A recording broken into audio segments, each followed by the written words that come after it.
proud and honored and excited to share with you that I've been getting a frequently asked question. Does having a water birth impact the bioflora the baby gets access to? Is that water going to wash the bioflora off? And the reason that makes me so proud and excited is because that means you guys are understanding the importance of the bioflora to the baby's lifelong health. And if you aren't totally crystal clear on the importance of the bioflora to the baby's lifelong health, let me just do a really quick recap. So we talk about making sure that baby is getting access to the happy, healthy bacteria population that is already living inside your vagina.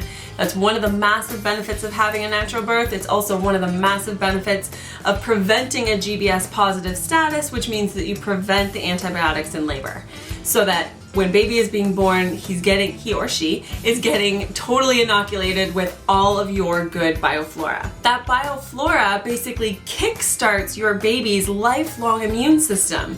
It basically gives them all of your really good, healthy bacteria to kick off their own bioflora. And the bioflora is the basis of the human immune system. So it's very, very important that we really protect it. And so I talk a lot about the bioflora, and I talk a lot about making sure that we're supporting that bacterial colony for your baby for their lifelong health, to help reduce the risk of inflammatory and autoimmune conditions, and also atopic conditions like eczema and asthma. We have more bacterial cells than human cells on and in our body, and so it's important that we understand that relationship and that we cultivate it. And the answer to that frequently asked question is no, it does not reduce the amount of bacteria that the baby is going to have on his or her skin because of something called the vernix. Now, I've done a video on vernix already called Don't Wash That Baby.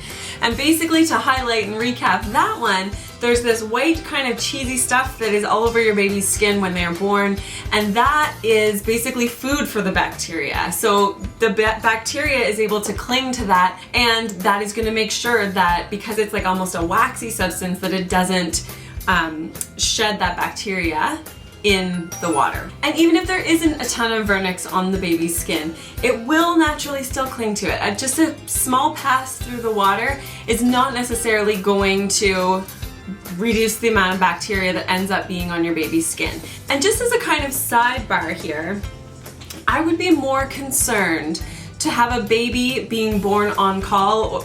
On call is E-N-C-A-U-L, not O-N-C-A-L-L.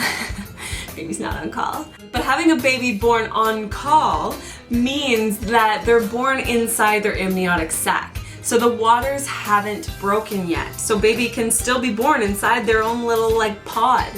And so if that happens, they don't get any exposure to that vaginal bioflora. So when you say, is it okay for the baby to be born in water to protect its bioflora in a birth pool? Yeah, it's fine for the baby to be born and pass through the water, but it's not so great for from a bioflora perspective for the baby to be born still in the amniotic sac. So if you're like 10 centimeters dilated and you're ready to push and your water still hasn't broken, then that's a good time to maybe manually break your water so that you know for sure baby is getting access to the happy, healthy bacteria in your vagina. So thank you so much to everyone who asked that question, and I'm so happy that you're thinking about these things and you're really, really proactively protecting your baby's bioflora. The more you understand about this now, before your baby's even born, your baby is so incredibly lucky because you're going to protect that bioflora throughout their entire life now.